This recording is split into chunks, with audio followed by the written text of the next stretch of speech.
Fala pessoal, tudo bem com vocês? O simbolismo da ocupação dos torcedores do Corinthians no Parque São Jorge, dando um basta a esse sistema político que cheira a mofo. Vamos falar sobre isso? Chega mais, eu sou o Chico Garcia, inscreva-se no canal e vamos juntos.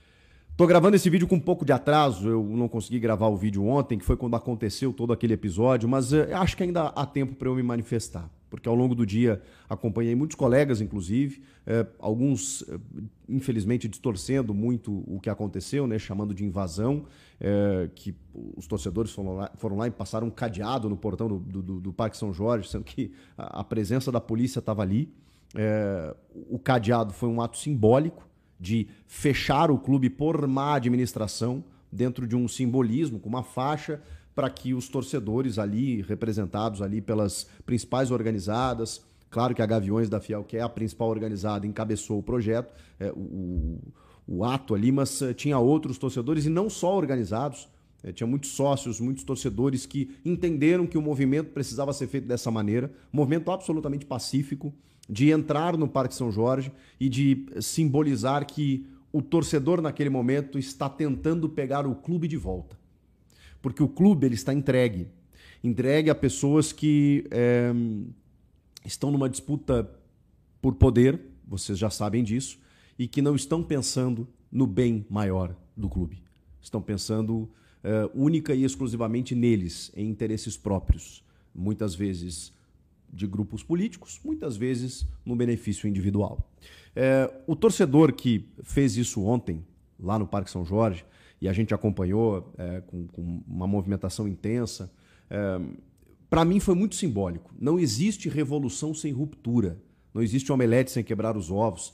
Você não consegue provar um ponto, muitas vezes, dentro de um manifesto popular, se você não fizer algo que muitas vezes fuja do normal. E eu não estou aqui defendendo invasão de propriedade, muito menos vandalismo ou algum crime seja cometido, porque nada disso aconteceu. Embora muita gente tenha entendido errado, nada disso aconteceu. A polícia estava lá, Polícia Civil, Polícia Militar, estava todo mundo presente.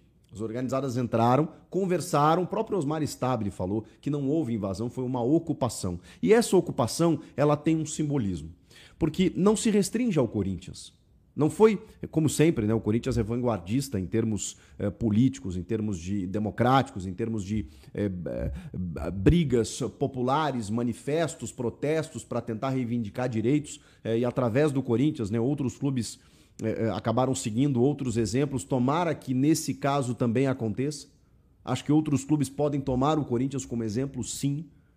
Tá, Chico, mas o que está acontecendo? Então, está acontecendo o seguinte, gente.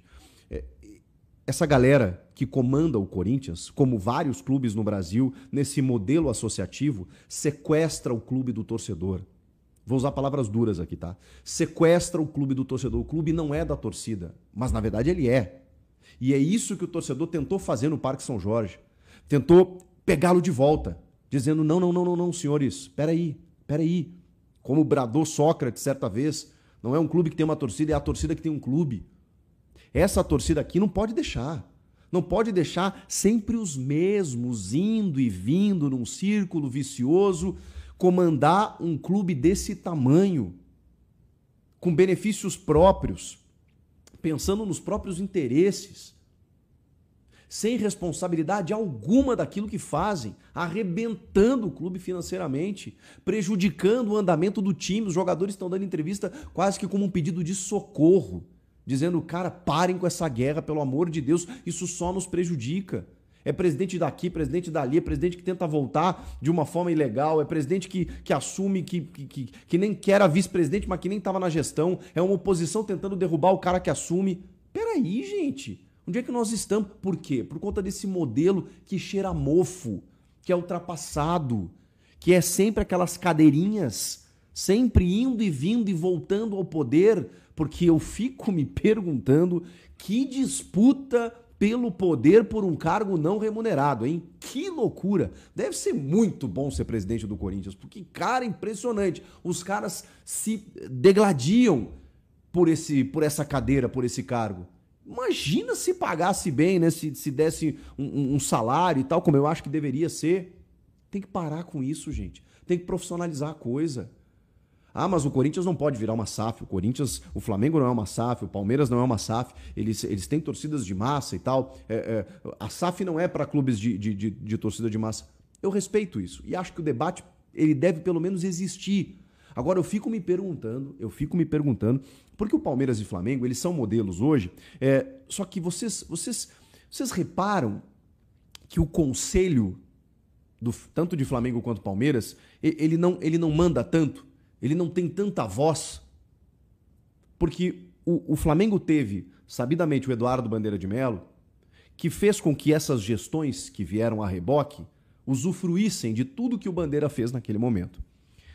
A Leila Pereira, que é uma baita gestora, que teve a sua empresa também com patrocínios interessantes, mas não esqueçamos Paulo Nobre, que quando o clube estava quebrado, falido, ele foi lá e injetou dinheiro do próprio bolso, cobrando juros desse tamanho a perder de vista. É que a Leila quis pagar para antecipar essa dívida, para não ter mais nenhum vínculo com o Paulo Nobre. Mas o Palmeiras passaria mais 10 anos pagando o Paulo Nobre assim, em prestações que, ok, estava dentro do orçamento, mas ela não quis. Mas foi isso que o Paulo Nobre fez, botou dinheiro dele para resolver o problema do clube. E aí, na sequência, o Gagliotti fez uma baita gestão, a Leila também. Mas vocês percebem que esses caras, eles entenderam os clubes como um negócio, de que você não pode gastar mais do que a arrecada e que você precisa ter uma estrutura profissional. O Corinthians, ele tem tudo para ser o que é hoje um Palmeiras, um Flamengo, ele tem tudo. Mas enquanto essas pessoas estiverem lá dentro, indo e vindo, eu fico me perguntando assim, poxa, o Corinthians tem a maior torcida, sabidamente, né, junto do Flamengo. O Flamengo teve um Bandeira que foi lá e resolveu as coisas.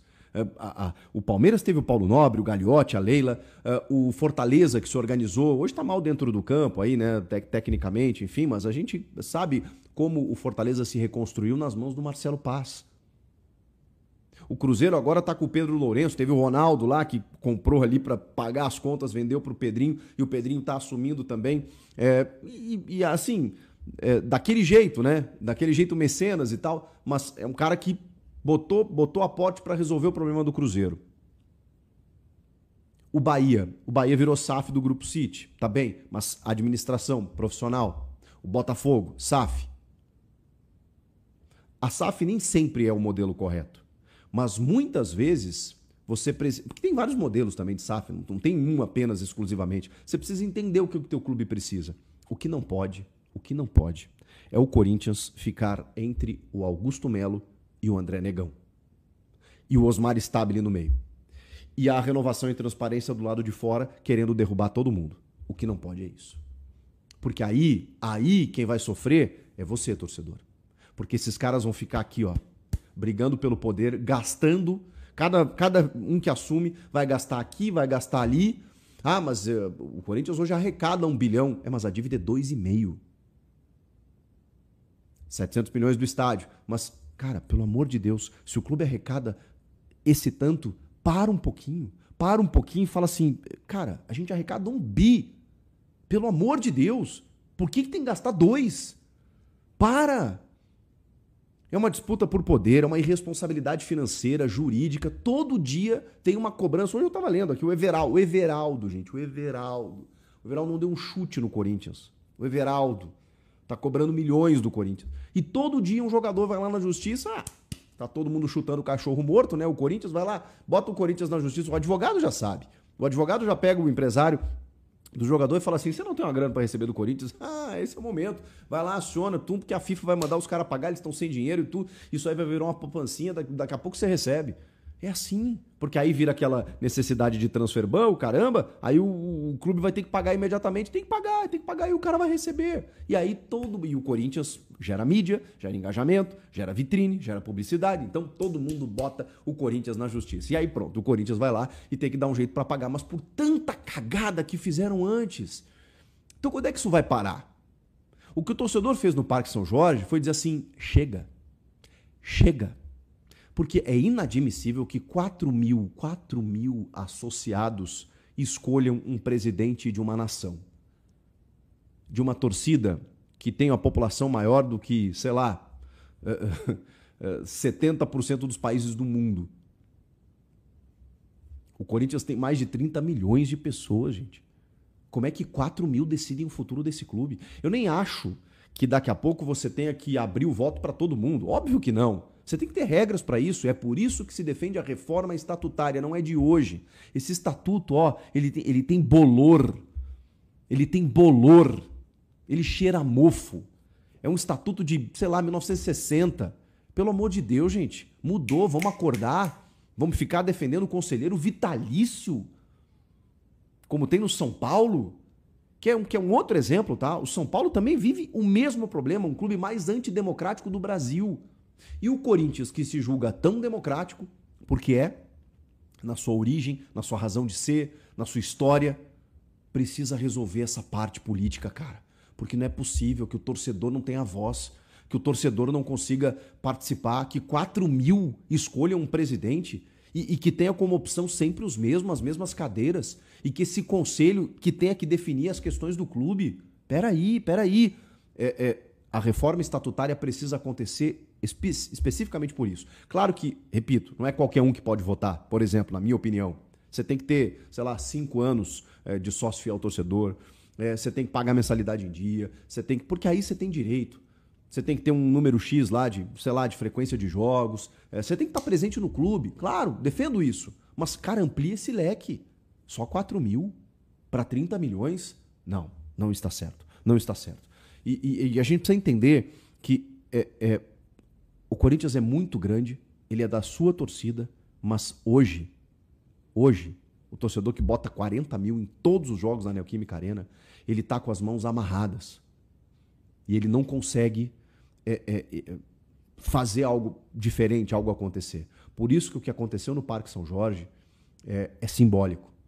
É um levante, é uma resistência para dizer para esses caras, aqui não, chega dessa baderna, chega dessa bagunça, acabou. Ou vocês se organizem, ou vocês pensem no clube, ou a gente vai tomar esse clube. A gente vai entrar aqui e a gente vai comandar esse negócio. Porque não pode, cara. Não pode deixar um clube atirado, tamanho do Corinthians, o que é o Corinthians atirado dessa maneira.